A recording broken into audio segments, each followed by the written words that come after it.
China సరిహద్దు విషయాల్లో కవ్వింపు చర్యలు ఆపడం లేదు. అరుణాచల్ ప్రదేశ్ మన భారత భూభాగమే అయినప్పటికీ చైనా మాత్రం అది తమదేనంటూ మొండిగా వ్యవహరిస్తూ వస్తోంది.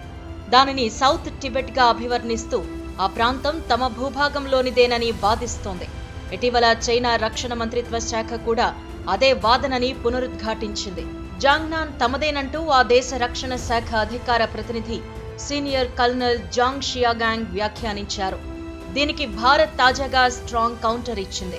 చైనా ప్రకటన అసంబద్ధమైందని, అరుణాచల్ ఎప్పటికీ భారత్లో భాగమేనని స్పష్టం చేసింది.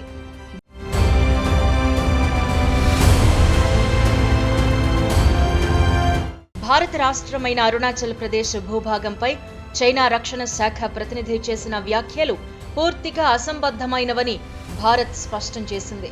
ఈ వ్యవహారంలో నిరాధార వాదనలను పునరావృతం చేసినంత మాత్రాన అవి వాస్తవాలుగా మారిపోవని కౌంటర్ వేసింది.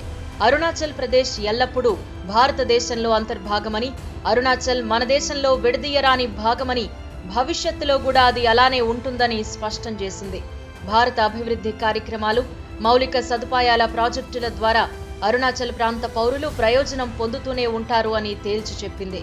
అక్కడి ప్రజలకు మేలు చేసేందుకు భారత ప్రభుత్వం కట్టుబడి ఉందంటూ భారత విదేశాంగ శాఖ అధికార ప్రతినిధి రణ్ధీర్ జైస్వాల్ ఓ ప్రకటన విడుదల చేశారు.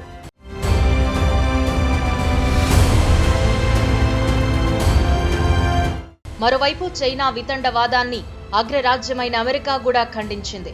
భారత భూభాగమైన అరుణాచల్ ప్రదేశ్పై చైనా అసంబద్ధ వైఖరిని అగ్రరాజ్యం అమెరికా తీవ్రంగా తప్పుబట్టింది. ఆ భూభాగం ఎప్పటికీ భారత్దేనని తేల్చి చెప్పింది.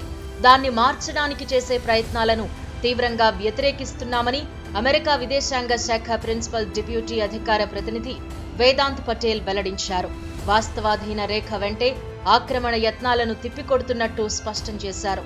ఇటీవలే అరుణాచల్లో ప్రధాని మోదీ పర్యటన చేపట్టిన విషయం తెలిసిందే. చైనా భారత్ సరిహద్దులోని తవాంగ్కు సైనిక బలగాలను, సాయుధ సంపత్తిని తరలించేందుకు ఉపయోగపడే సేలా సొరంగ మార్గాన్ని ఆయన ప్రారంభించారు. అయితే ఈ రాష్ట్రాన్ని చైనా జాంగ్నన్ గా పేర్కొంటోంది. ఈ క్రమంలోనే మోదీ పర్యటనపై అక్కసు వెళ్లగక్కింది. దీనికి భారత్తో పాటు అమెరికా కూడా గట్టి కౌంటర్ ఇచ్చింది.